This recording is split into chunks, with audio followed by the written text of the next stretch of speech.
నమస్తే. Welcome to political bridge. Jaganmohan Reddy గారికి అతి పెద్ద మైనస్ ఏంటంటే, ఆయన ముఖ్యమంత్రిగా ఉన్న సమయంలో మంత్రుల యొక్క పనితీరు.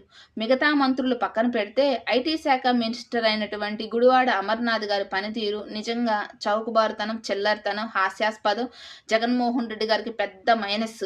ఎందుకంటే, జగన్మోహన్ రెడ్డి గారు 11 సీట్లకి అంత దారుణంగా పడిపోవడానికి కారణం కూడా ఐటీ శాఖ మినిస్టర్ యొక్క లోపమనే చెప్పుకోవాలి.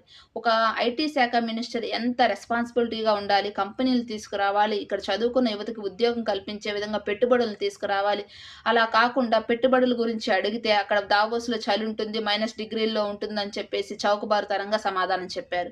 విశాఖలో పెట్టుబడుల సదస్సు జరుగుతుంటే ఎన్ని లక్షల కోట్ల పెట్టుబడులొచ్చాయి, ఏమేం కంపెనీలొచ్చాయని అడిగితే ఇప్పుడే కోడి గుడ్డు పెట్టింది, గుడ్డు పొదగడానికి సమయం పడుతుందని చెప్పేసి చిల్లర వ్యక్తి మాట్లాడినట్టు సమాధానం చెప్పారు. ఇప్పుడు మళ్ళీ గుడివాడ అమర్నాథ్ గారు చౌకబారుతనంగా విమర్శలు చేస్తున్నారు నారా లోకేష్ గారిని. నారా లోకేష్ గారు దావోస్‌కి వెళ్లి పెట్టుబడులను తీసుకురావడానికి వెళ్తే ఆయనకి బ్యాక్ ఎక్కువ, బ్రెయిన్ తక్కువ అని చెప్పేసి పర్సనల్‌గా మాట్లాడి ఇంకా వైసీపీ పరువు ప్రతిష్టను దిగజారుస్తున్నారు. ఒక మాజీ ఐటీ శాఖ మినిస్టర్ ఏమని అడగాలి? లోకేష్ గారు మీరు పెట్టుబడులు తీసుకురావడానికి వెళ్లారు. ఎప్పటిలోపు ఆ కంపెనీలు మన ఆంధ్రప్రదేశ్ రాష్ట్రంలోకి వస్తాయి? ఎప్పుడు పెట్టుబడులు పెడతారు?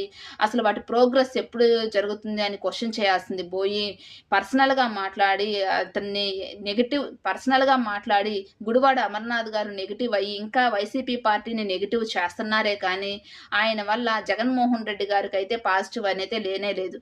ఇప్పటికైనా జగన్మోహన్ రెడ్డి గారు ఇలా పర్సనల్‌గా మాట్లాడి విమర్శలు చేసే వారిని కంట్రోల్ చేయకపోతే మాత్రం ఆ పార్టీ మాత్రం అధికారంలోకి రానే రాదు. మీరేమంటారు? కామెంట్ చేయండి. వీడియో నచ్చితే లైక్ చేయండి, షేర్ చేయండి, సబ్స్క్రైబ్ చేయండి. థాంక్యూ.